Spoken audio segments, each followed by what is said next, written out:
double-cylinder machines are in the Sunrise tradition of well-engineered ironworkers built for high accuracy, versatility, and durability.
Many features such as the interlock switches, electrical back gauge, and stroke adjustment by 3 limit switches are all standard items on these models.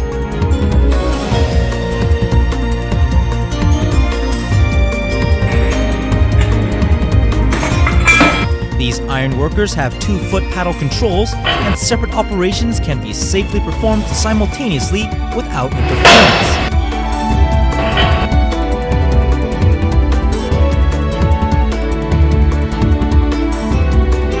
These strong frame construction and name brand hydraulic and electric components provide outstanding durability and reliability.